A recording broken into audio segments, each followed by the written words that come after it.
ஓய்வு என்பது உடலுக்கு தேவை. ஆனால் தேக்க நிலை என்பது உடலுக்கு விஷம் என்று மருத்துவ ஆய்வுகள் தெரிவிக்கின்றன.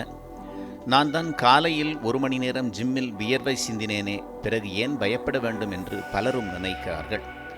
ஆனால் அறிவியல் சொல்லும் உண்மை கசப்பானது. காலை சிந்திய வியர்வையின் பலனை பகல் முழுவதும் அசைவின்றி அமர்ந்திருக்கும் அந்த 8 மணி நேரம் தின்று தீர்த்து விடுகிறது. ஜெஜியாங் மற்றும் பின்லாந்து பல்கலைக்கழக ஆராய்ச்சியாளர்கள் நம் ஆரோக்கிய வாழ்விற்கான ஒரு எளிய ஆனால் வலிமையான திறவுகோலை கண்டறிந்துள்ளனர். அதுதான் micro breaks and squats. Apple Watch நம்மை எழுந்து நட என்று அதட்டும். ஆனால் வேலைப்பளுவின் நடுவே ஒவ்வொரு முறையும் எழுந்து நடைபயிற்சி செல்வது சாத்தியமா? இங்குதான் ஸ்குவாட்ஸ் எனும் உட்கார்ந்து எழும் பயிற்சி ஒரு வரப்பிரசாதமாக அமைகிறது. ஆராய்ச்சியாளர்கள் கண்டறிந்த உண்மை வியக்கத்தக்கது.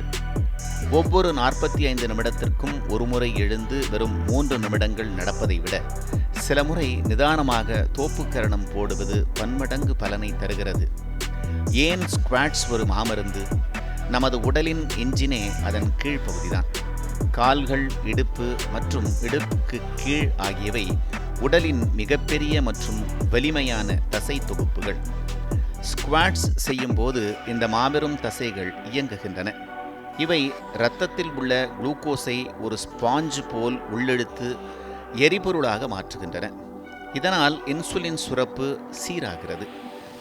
அமர்ந்திருக்கும் போது உறங்கி போகும் நமது மெட்டபாலிசம் நாம் ஸ்குவாட்ஸ் செய்யும் போது விழித்து கொண்டு சுறுசுறுப்படைகிறது. இந்த ஆய்வின் சுவாரஸ்ய முடிவு என்னவென்றால், 8.5 மணி நேரம் அமர்ந்து வேலை செய்பவர்களிடம் நடத்தப்பட்ட சோதனையில் ஒரே ஒரு முறை 30 நிமிடங்கள் நடப்பவர்களை விட ஒவ்வொரு 45 நிமிடத்திற்கும் எழுந்து சில ஸ்குவாட்ஸ் செய்தவர்களின் இரத்த சர்க்கரை அளவு மற்றும் உடல் ஆற்றல் மிகச்சிறப்பாக இருந்தது கண்டறியப்பட்டது.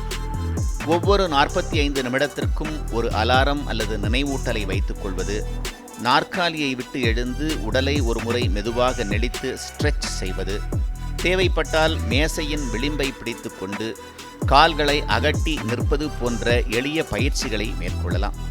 இவற்றை மெதுவாக, அவசரப்படாமல் நிதானமாக 10 முறை செய்ய வேண்டும். முடிந்தவுடன் ஒரு மிடறு தண்ணீர் அருந்திவிட்டு புத்துணர்ச்சியுடன் வேலையை தொடரலாம். உடல் நலம் என்பது ஒரு நாளில் செய்யும் கடின உழைப்பு அல்ல. அது ஒவ்வொரு மணி நேரமும் நாம் எடுக்கும் சிறிய முயற்சிகளின் கூட்டுத்தொகை.